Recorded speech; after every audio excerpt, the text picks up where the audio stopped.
We are testing Dying Light today. It's currently free on the Epic Store, so make sure you go ahead and download that before it expires.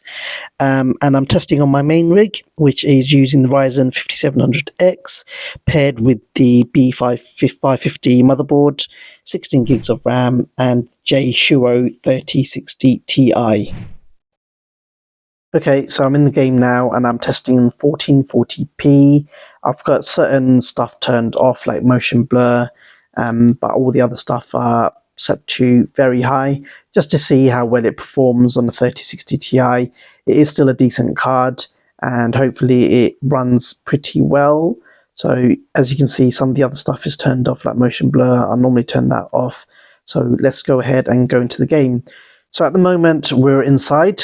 And as you can see, we are hitting around 140, which isn't bad. Around 130, 140. Temps are around 67 degrees.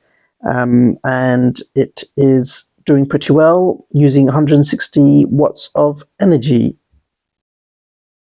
Okay, so we're about to venture into the open world. So this is the true test of how well it performs. Obviously, there's a lot more textures to load, so it should be more taxing on the GPU, but we'll see how well it performs. Sometimes these games are really nicely optimized, so we don't get those dips. But at the moment, we can see that we're getting around 140 and low 120s, so I'm kind of amazed how well optimized this game is. And temps are still 67, and it's still taking 155 wattage. So we're going to go around and see how well it performs when I attack zombies and just running around the map. So at this point, what I thought I'll do is I'll put everything at the lowest just to see what's the max FPS we get, and let's see how well this 3060 Ti performs. So as you can see, I'm turning everything down, and I'm going to go back into the games, and as you can see, we're hitting 230 frames per second on 1440p, and it doesn't look that terrible. Still looks very good, to be honest. So as you can see, I'm attacking zombies and it's around 240.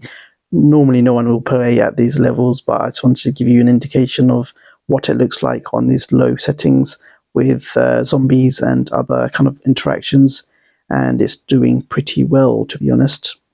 And now we're going to head back into the options, and I'm going to put everything to max and going to turn everything back on again, and also going to put all the other settings that I had off before, just to make sure that we are getting a decent frame rates at a very, taxing settings.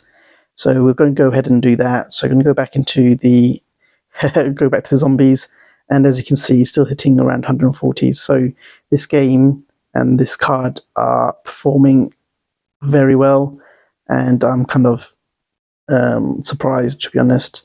And the VRAM isn't that high, around 4,600, so about 4.5 gigs.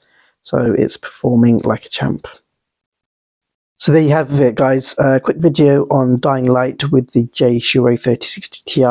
If you haven't seen the unboxing of this 3060 Ti, then make sure you have a look at that, because you'd be kind of surprised how cheap you can get these 3060 Ti's and play 1440p no problem. But with these newer games that are coming out, such as Hogwarts, The Last of Us, Resident Evil 4, they are kind of demanding. So 3060 Ti is looking a little bit old at the moment. So I would suggest getting a card that has 12 gigabytes of RAM these days. This one has 8 gigabytes, so most games are playable, but the newer games that are coming out, you'll probably have to put the settings down. But, for a £250 card, it's a very decent card, to be honest. So, yeah, there you go. I'll catch you guys next time. Peace.